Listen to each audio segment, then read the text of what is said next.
চাঁদে তুমি ভরে আলো তোমায় যখন দেখে আমার মন হয়ে যায় ভালো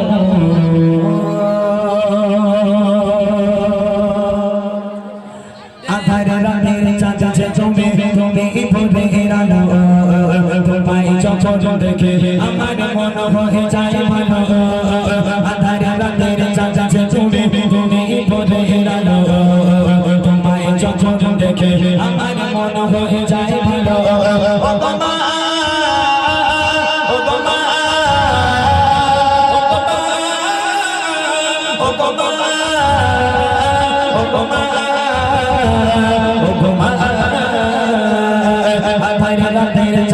তুমি ভরে আলো তোমায় যখন দেখে আমার মন হয়ে যায় ভালো আধার রাতের চাঁদে তুমি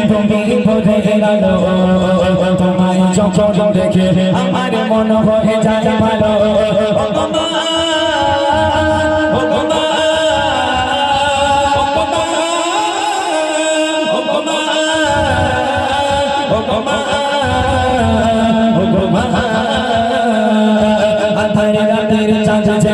তুমি ভরে আলো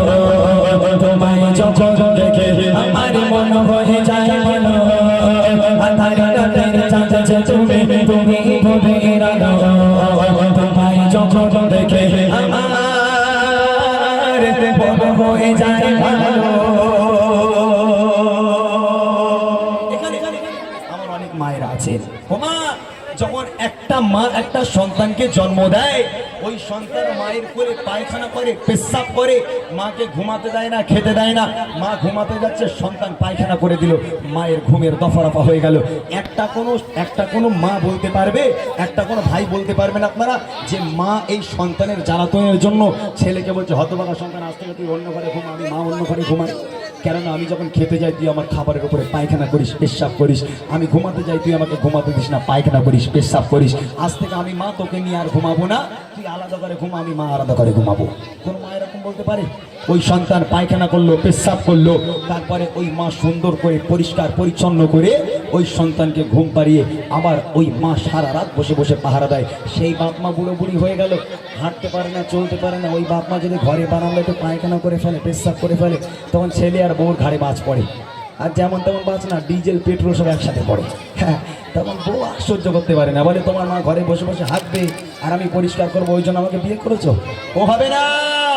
যদি আমাকে রাখতে হয় তাহলে বুড়ো বুড়ি আগে বাড়ি থেকে বের করো নইলে আমাকে বাপের বাড়ি দিয়ে এসো আহারে আল্লাহ পাক বলে ওয়াদা রাব্বুকা আল্লাহ তা'বুদু ইল্লা ইয়্যাহু ওয়া বিল ওয়ালিদাইনি ইহসানা ভালো করে শুনুন কবি বলছে যা যাও মাখা মুখটি তোমার যা যাও মাখা মুখটি তোমার দেখে বলে মো আদর করে রাখো চচর ওরে খোকা শহর আদর করে রাখো চচর ওরে খোকা শহর যা যাও মাখা মুখটি তোমার যা যাও মাখা মুখটি তোমার দেখে বলে মো আদর করে রাখো চচর ওরে খোকা শহর আদর করে রাখো চচর ওরে খোকা শহর বাবা যদি ছাড়ব সাথী তোমায় ছাড়ব না বাবা যদি ছাড়ব সাথী তোমায় ছাড়ব না আর কারো বলতে মাগো এ প্রাণ ছোড়ায় না আর কারো বলতে মাগো এ প্রাণ ছোড়ায় না ও মা ও মা